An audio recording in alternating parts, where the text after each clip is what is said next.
Okay na. Start ka na. Start.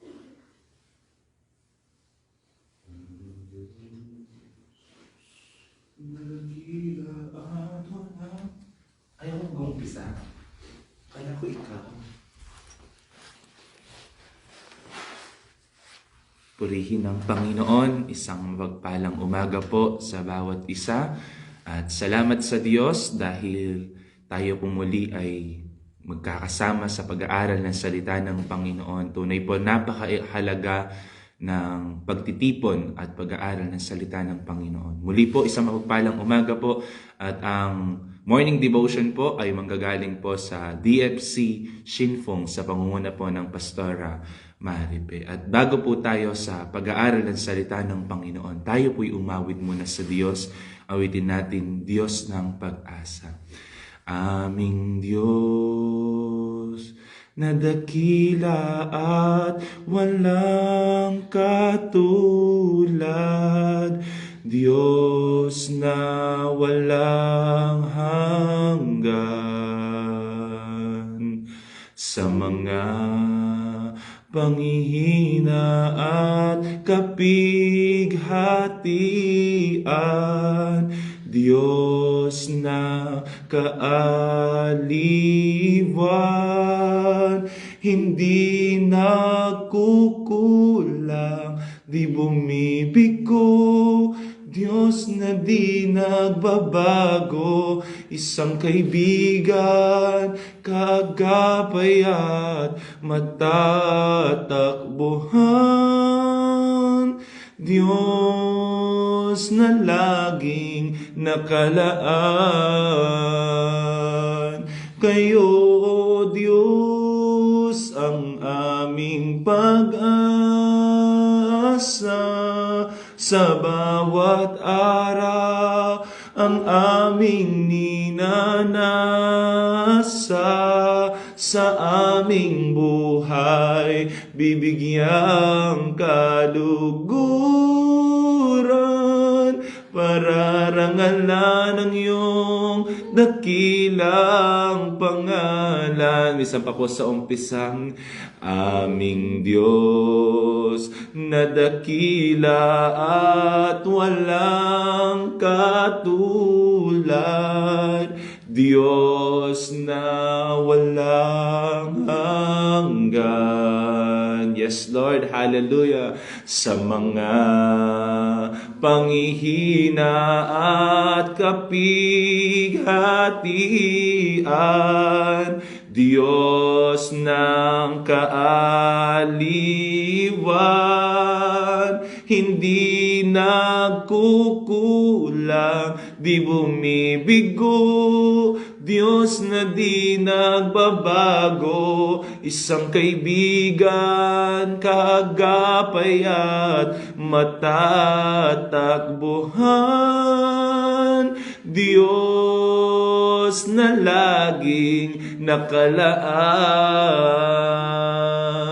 Kayo, O Diyos, ang aming pag-asa, sa bawat araw ang aming ninanasa, sa aming buhay bibigyang kaluguran, pararangalan ang iyong dakilang pangalan. For the last time po sa chorus, kayo, O Diyos, ang aming pag-asa, sa bawat araw ang aming ninanasa, sa aming buhay bibigyang kaluguran, pararangalan ang iyong dakilang pangalan, sa aming buhay bibigyang kaluguran, pararangalan ang iyong dakilang pangalan. Hallelujah, Lord. Hallelujah, Lord. Sige nga po, papurihan natin ng Panginoon. Hallelujah, Jesus. Kahit nasaan man po tayo ngayon, mga kapatid, sabay-sabay po natin itaas ang pangalan ng Panginoon. Sabay-sabay po natin bigyan ng parangal ang Panginoon sa mga buhay natin. Let us open our mouth to praise the name of the Lord. Let us praise our hope. Hallelujah. Our source of hope. Hallelujah. In this morning. Hallelujah. Hallelujah, Lord. We praise you, King Jesus. You are our hope, O Lord God. Hallelujah. Hallelujah, Lord. Kayo ang nagbibigay ng pag-asa sa panahon, O Lord God, nang wala ng pag-asa, Panginoon. In the hopeless situation, O Lord God. Hallelujah. You are the hope, O Lord Jesus, that we can hold, O Lord God. Salamat po, Panginoon, ngayong umagang ito. Malugod po namin kayong pinaparangalan, O Lord God. Pinapasalamatan nilwalhati sa mga buhay namin, Panginoon, because you are faithful and just, O Lord God, palagi sa mga buhay namin. O Lord God, thank you for the love. Thank you for the mercy and the grace, O Lord God, na lagi pong sapat at lagi pong sufficient to us, O Lord God. Purihin kayo ngayong umagang ito. Pangunahan niyo po ang pag-aaral na ito ngayong umagang ito, at ang iyong anak na gagamitin ay patuloy niyo nga po siyang samahan. Kaming lahat na nagkakatipon, kaming lahat na nanunood at nakikiisa, nakikisubaybay sa pag-aaral na ito, ay samahan niyo po, Panginoon. Pangunahan niyo po ang bawat isa. Let the heavenly knowledge and wisdom and understanding, O Lord God, Lord, be upon to each and every one of us in this morning, O Lord God. So whatever we heard or whatever we hear, O Lord God, sa salita ninyo ay maantindihan at maisapamuhay po namin, O Lord God. Lord, bless your child who speak and share your words in this morning, O Lord God. Salamat po sa ayong mga panalangin at pagpupuri sa pangalan ni Jesus. Amen. At ngayon po ay tinatawagan ko na po ang lingkod ng Diyos, sa Pastora Maripe po. Praise God. Mapagpalang umaga pong muli sa buhay ng bawat isa. Ang ating Diyos ay tunay na mabuti at kailanman ay hindi tayo pinagkukulang. Salamat sa Panginoon sa umagang ito na tayo ay muli ay makakapagbulay ng kanyang mga salita. Purihin po ang Diyos. At bago po tayo magpatuloy, tayo po muling manalangin. Hallelujah. Aming Diyos, aming Ama, muli po ay maraming salamat sa inyo sa umagang ito. Tunay pong kayo'y mabuti, tunay pong kayo'y tapat at dakila, O Diyos.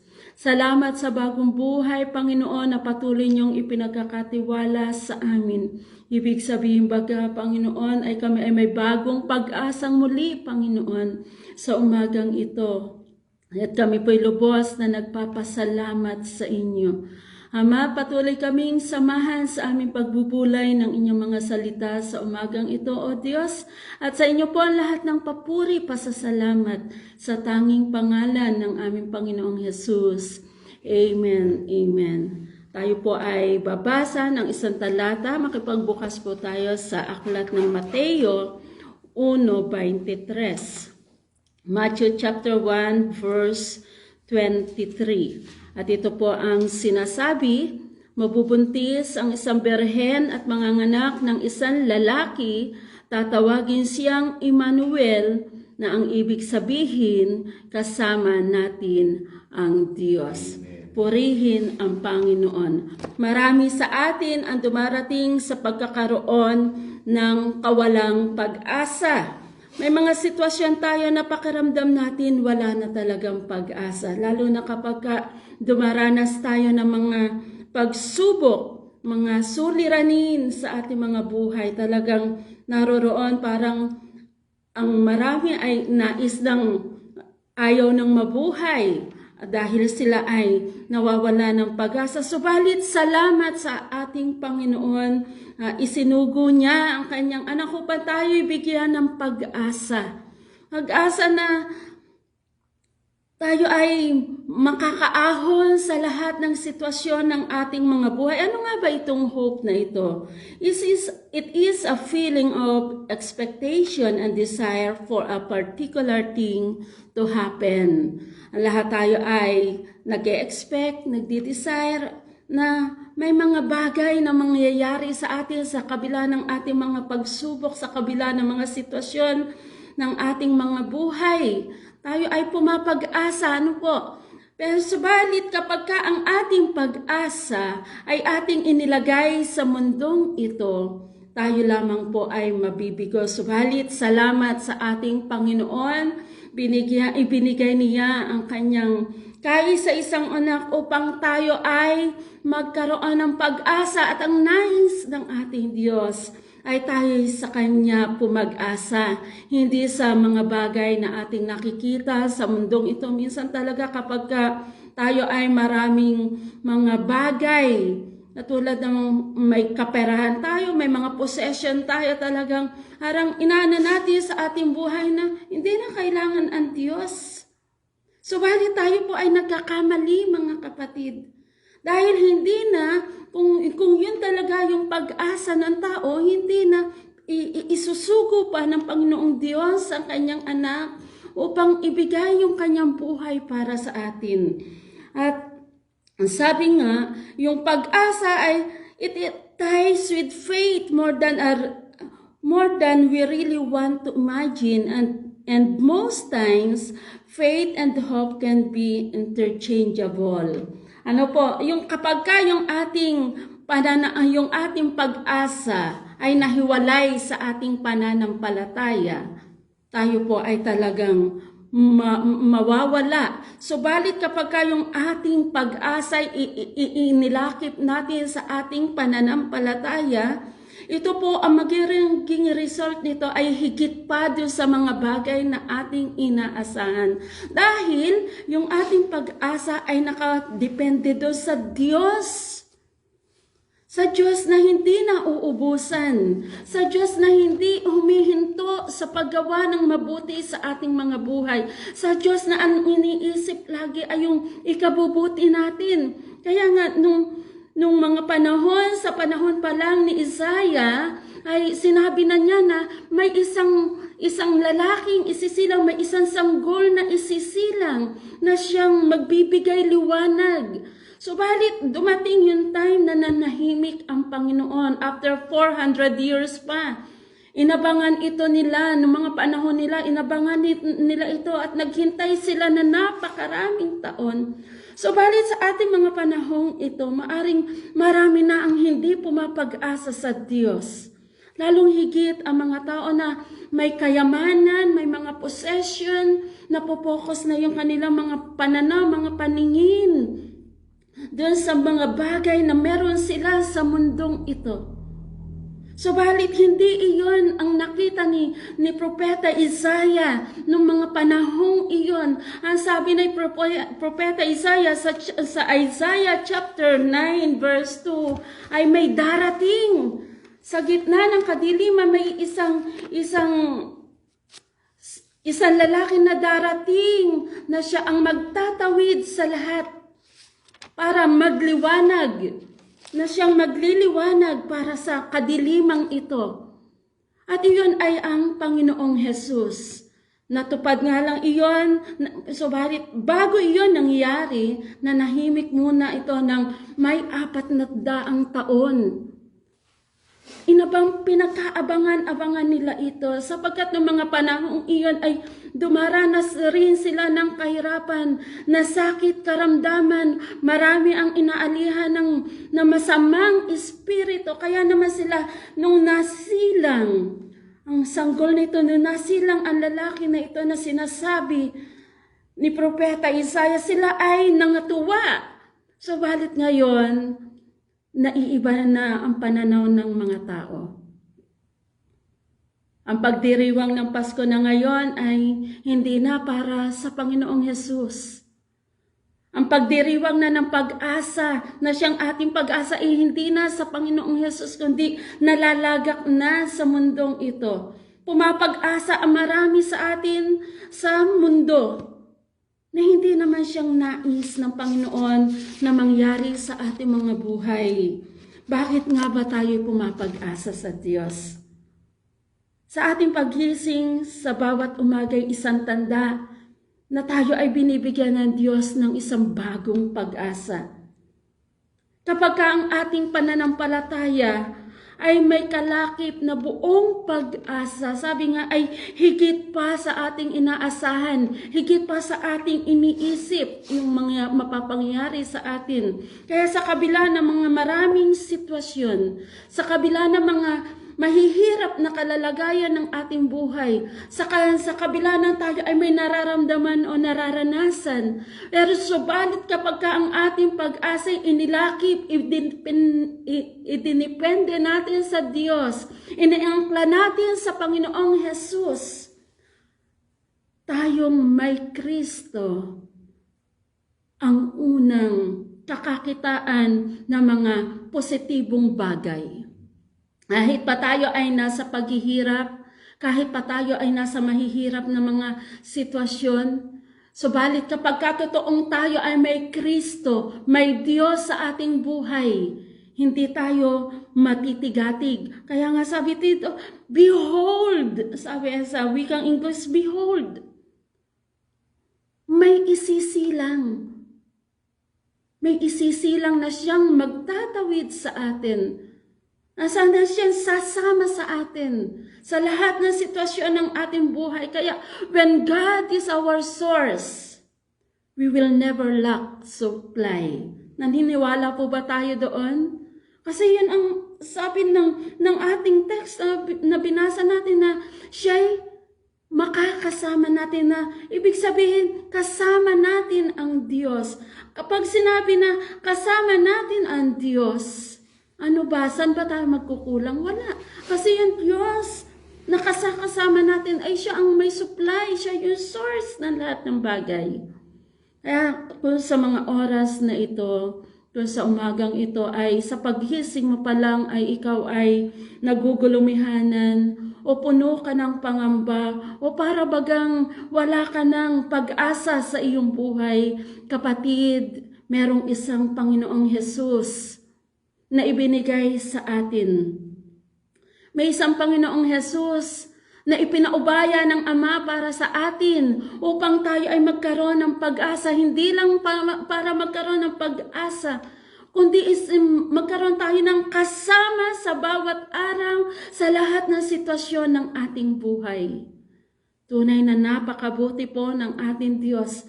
Kaya naman, salamat sa Panginoon. Tingnan niyo po, hindi lang sa mga bagay na material tayo sinusuplayan ng Panginoon, kundi sa lahat ng sitwasyon ng ating buhay. Naroroon ang Diyos. Naroroon ang Diyos na hindi nagpapabaya sa atin. Alam natin yung ating mga kalalagayan. Marami tayong pagkukulang sa Kanya. Madalas nagiging pabaya tayo. Lalo na tayong may mga tagasunod ng Panginoon, tayong mga lingkod ng Diyos. May mga panahon na napapabayaan natin. Subalit ang Diyos kailanman ay hindi nagpabaya sa atin. Ang Diyos ay lagi pa rin naririyan upang tayo ay abutin, upang tayo ay tulungan, upang tayo ay samahan. Kaya mga kapatid, sa mga oras na ito, tayo ay muling umasa sa Diyos. Kung inalis mo na yung iyong pag-asa sa Panginoon, kapatid, may panawagan muli sa iyo ang Panginoon. Siya ay kasama mo. Huwag kang mawala ng pag-asa. Dahil sa lahat ng ating mga sitwasyon, ang totoo, siya lang talaga po ang makapagtatawid sa atin. Ang bawat isa ay dumaranas ng iba't ibang sitwasyon. Pero isa po yung sigurado, ang Diyos lang ang tunay na magtatawid sa atin. Ang Diyos lang yung totoong sasama sa atin. Ang Diyos lang yung totoong hindi mang-iiwan sa atin. Ano man yung maging sitwasyon ng ating buhay, kapag yung ating pananampalataya, ang ating buhay ay talagang inaangkla natin sa Diyos, kailanman hindi siya po bibigo sa atin. Kailanman ay hindi niya tayo pababayaan. Basta laging ang ating pananampalataya at ang ating pag-asa at sa Kanya tayo lagi pumag-asa. Hindi sa kung anong meron tayo, kundi palagi sa Diyos tayo pumag-asa, mga kapatid. At kapag tayo sa Kanya pumag-asa, hindi tayo mabibigo. Sabi ko nga, when God is our source, we will never lack supply. We will never lack supply. Ano yung mga supply na yan? Sa lahat ng aspeto po ng ating buhay. Physical, emotional, spiritual. Lahat isusuplayan ng Panginoon sa atin. Once na ina-anchor natin yung buhay natin sa Diyos, hindi po siya bibigo sa buhay ng bawat isa. Sabi nga, iniwan ng Panginoon ang kanyang kaharian. Alam ba ng Diyos ang kanyang pagdaraanan? Alam niya. Subalit gano'n na lang yung kanyang pag-ibig sa atin. Dahil alam ng Diyos hindi kayang iligtas ng tao ang kanyang kalalagayan sa lahat din ng aspeto ng ating kalalagayan. Kaya naman hindi nagdalawang isip sa kabila ng pananahimik, sa matagal na pananahimik ng Diyos. Nandun, nakatunghay siya sa atin. Hindi porke siya ay tahimik ay hindi na tayo kinakalinga. Nandun tahimik siyang tinutunghayan tayo. At nakita ng Diyos na hindi talaga natin kayang iligtas ang ating mga sarili sa lahat ding sitwasyon ng ating buhay. Kaya naman, ibinigay niya ang kanyang kaisa-isang anak para sa atin. At iya yung katotohanan, bakit tayo ay may Paskong ipagdiriwang. Ito yung para ating alalahanin na may isang Diyos na nagbigay ng buhay para sa atin. Hindi para tayo ay magpakasaya sa kung anong bagay, kundi magpakasaya tayo na alalahanin yung kabutihan ng Diyos na ibinigay sa atin dahil hindi talaga natin kayang iligtas ang ating mga sarili sa anumang magiging sitwasyon ng ating buhay, sa naging kalagayan, sa magiging kalagayan, at sa haharapin pang mga kalagayan ng ating buhay. Hindi natin kayang iligtas ang ating buhay. Hindi natin kayang tugunan ang lahat ng meron tayo. Kung ano man yung mga possession o mga pag-ari meron tayo, hindi nito kaya tayong itawid hanggang sa dulo ng ating buhay. Ang Diyos lamang, sabi nga sa Matthew 28:20, ang Diyos lamang ang makakasama natin hanggang sa dulo ng ating buhay. Kung ating iaangkla ang ating buhay sa Diyos, siya lang ang tunay na sasama sa atin hanggang sa dulo ng mundong ito. Hanggang sa dulo ng iyong buhay. Kaya mga kapatid, salamat sa Panginoon dahil tingnan nyo sa umaga pa lang, tayo ay pinagpapalanan niya ng kanyang mga salita upang yung mga sa akala nila ay wala na silang pag-asa. Ang Diyos ay may paalaala agad sa pagmulat ng ating mga mata. Andun na kaagad yung pag-asang ibinibigay ng Diyos sa atin. Kailanman ay hindi magkukulang ang Diyos sa ating mga buhay. Ano pa ba yung hindi kayang ibigay ng Panginoon sa atin? Kung ang kanyang buhay nga ibinigay niya sa atin, ano pa ang hindi niya kayang ibigay sa atin?